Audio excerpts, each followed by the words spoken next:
What is going on, guys? This is Leon here, and today I'm going to be breaking down the installation for the well-anticipated Fallout 4 London, the DLC that has been long awaited by creators and gamers for a while now, and it has finally been released, so it is time to install it. I must say it is a little bit of a process if you're new to modding, but I'm here today to make it super simplified for you. So let's dive into that. All right, so first and foremost, we need to actually go to the creator's website to install it.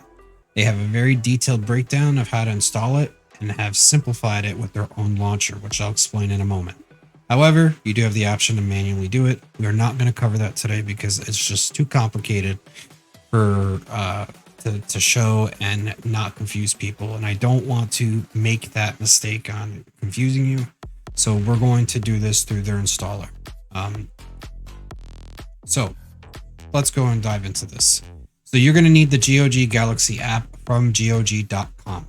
If you don't have it, go to GOG's website. It'll be in the description, and go there and download the GOG Galaxy app. Very self-explanatory, and go from there. Oh, and you could also download it from their website for free too, but just download GOG's Galaxy app. It's a lot more simple. So what we're going to do now is we're going to go ahead and download that. And then once that's installed, we're going to make our way over to Fallout 4 London. So we're going to go to, once it's installed, you're going to go and click Manage Installation, Show Folder. Once the folder is open, you're going to see all of this. Okay. Now, we're going to start off by doing this. We're going to go, and I have to actually go and take my Fallout 4. So we're going to go here, manage, browse local files. Okay. So Fallout 4 is here, right? Now, if you have the most recent version, it's not going to be on the correct one for you to actually play the game. So you are going to have to download their patcher and go from there. On the requirements list, it mentions that you have the downgrader. You can go ahead and download this by going to their Nexus website and downloading the manual version here. If you have Windows, you could download it through Windows, which will say here in the description, Linux, and both. I also want to note that if you have a widescreen like I do, which I have 3440 by 1440p, you are going to need this to make it actually look nice. I will warn you, if you do not, it looks like shit. So make sure if you have a widescreen to download this and follow the instructions. It tells you right here. So make sure you download that. Once that's done, you will get something that looks like this. We're going to go ahead and click open, and it's going to pop up here. You will see this show up with a bunch of jargon here, and then this will open up. Okay. What you're going to do is take the download file path for where Fallout's installed by going to Steam like I showed you before, and you're going to copy and paste this into this field. Now, once you do this, you're going to click continue and log into Steam to downgrade Fallout 4. Now, you only need to downgrade if you have the version installed on Steam. If you don't have Steam and you're doing it through GOG, you don't have to actually do that. He mentions it on the website, just to be clear. So this is just the step for Steam users if you need to downgrade. So go ahead and put your Steam information in here, your username and your password. If you have the MFA synced onto your account, it will prompt you to actually accept the login on your, it'll tell you on here, it'll also obviously pop up on your phone. Go ahead and accept that, and once you do, you'll start seeing it work its magic in the background. I'm not going to do it for you because it's already been downgraded, but long story short, it'll say something like downloading app manifest. It'll have an ID, downloading complete, and you'll just see like a 1 through, I think it's like 1 through 5 or 1 through 4 on each thing that it needs. So you'll know when it's complete, because in the end, the actual installer will prompt you. So once that's done, go ahead and click out of that. Now you have the option of downloading this manually through just copying and pasting it into your data folder. I don't necessarily recommend that, because if you are a person that likes to play Fallout 4 without mods and then like to go back to playing with mods, you kind of make it so you have to wipe the game, re-download it, and do whatever you do for other mods, or if you want to just play Fallout 4 flat out, you'll be able to play it. Then you'll have to downgrade it again, like I showed you before, which is really tedious. So I don't recommend doing that. What I recommend doing is you download what's called Mod Organizer. Mod Organizer is a modding tool that a lot of people who mod in the community for Fallout, they use for Skyrim, Sims, the whole 9 yards. They use this so that way they can launch mods and play the game and have it be at the click of the button. Also makes it very clean and oriented. It's beloved by a lot of people. So what you're going to do if you do decide to download this is you're going to Google Mod Organizer, and you'll actually go to you'll go here. It'll show up on Nexus, same place, just it'll look a little bit different. You click manual. First option here you're going to install actually got released today,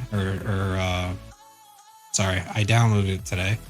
I did a fresh install, so you're going to do manual. Then you go and you follow the installation steps. Once that's done, you're going to go and do a instance, this is if it's already installed. This is what it'll look like for you. You actually have to create the instance. So you create it.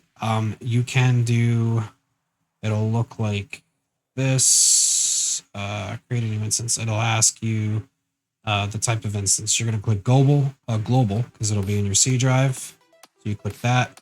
Now, it will most likely auto-detect Fallout, but if it doesn't, you'll need to actually direct it to find it. I had to direct it for some reason, so just be aware of that. So scroll to the bottom, click Browse, and then copy and paste your file path like we showed you before. Select folder, and once you do that, it'll then go over to looking like this, okay? Minus Fallout 4 London, but I'll show you how to do that next.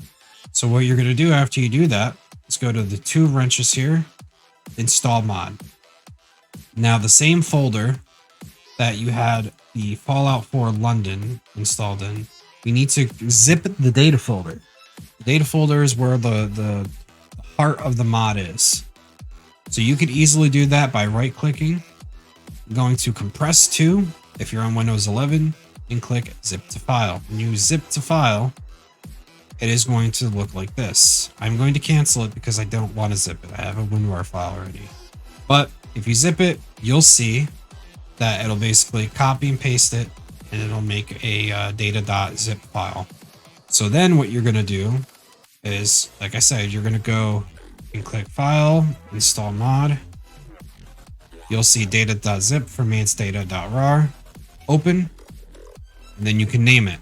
I'm not going to add it because it's already there, but I recommend adding the name Fallout London. Exactly what it entails. So you click OK, and then boom, it's there. Now, another thing that you're going to need to do is make sure that you have F4SE installed. F4SE is basically how mods get launched with Fallout and Skyrim, which is 2 different games, yes, but it's just how we launch Bethesda games with mods. So in that same folder with Fallout London, they actually have F4SE already provided. You do not need to download anywhere else. You can, but it's not necessary. So you could just copy and paste all of the F4SE files, and you could just go and put it directly in the folder for Fallout where it's installed in Steam. Paste, and once they all install, you're good to go. I have a shortcut here, but for you it'll just say .exe. They won't say shortcut. So once you do that, you can go ahead and reopen Mod Organizer 2, and then you're going to make sure that F4SE is selected. Click Run. Now, when you click Run, there's going to be an entire UI change for Fallout. It's not going to be the dun, dun, like you normally hear when you load Fallout. It is going to have different theme music. The layout's going to be different. You're going to see this weird kid with glasses. That is completely normal. So you see that, you're like, whoa, what the hell? Don't freak out. That's completely normal. So that is definitely 1000% the mod working correctly. And as long as you create your character in like a tank with 2 scientists, you know it's loading correctly. So just take it from there. But this is the quickest and easiest way to install Fallout 4 London. It's not that hard, but people need to visually see, and this is what the purpose of the video is today. So with that being said, definitely follow the instructions on Fallout London's website. It is, again, good to save you a lot of time and frustration. Don't try to attempt to do this manually. I can promise you, if you're not tech oriented, just getting, you could follow the instructions, but just doing it this way just makes it 30 times harder for yourself. Especially if you need to do it for each specific thing, like the English version executable file. You need to do it for all the DLCs, Automatron, Wasteland. It's really annoying. And for the record, you do need to own all of the DLC. It is a requirement. So make sure that if you do not have the DLC, all of the DLC for Fallout, that you go and you buy it. You could just get the Game of the Year edition, I think, on CD keys for like $15. If not 15, it's like 20. Super cheap. You can literally get Fallout 4 for hella cheap. I'll even go to CD keys right now and we'll Google it just so we can see what Fallout 4 pricing is. Fallout 4 Game of the Year edition is $10.99 in the United States. There you go. And if you already own it, you can buy all the DLC for like $1 and change. This is for Steam. So legit, I've been buying games for years from these people. My entire library, 90% of my games from Steam are all from CD keys. So, I mean, down to Daisy, Battlefield, Dead by Daylight, which for the record is slapping right now with 2v8. Definitely play it before it ends on August 8th if you're a big Dead by Daylight fan. And numerous other titles, even Cyberpunk. So definitely utilize this to get your key for cheap if you're not really looking to spend $60, and go ham. So with that being said, this is Xeon. I hope you guys enjoyed the tutorial, and I will answer as many questions as I can in the comment section. But this is the quickest and easiest way, like I said, to install it. And once you do, I promise you, you will enjoy it. It is a fun mod, and thank you to the developers that worked endlessly for years to make this a possible thing. I can't thank you enough. It is definitely 1000% something that I am very happy for, and I can't wait to make content on it. So, all right, but this is Xeon out, guys. You have yourself a great evening and happy gaming. Peace.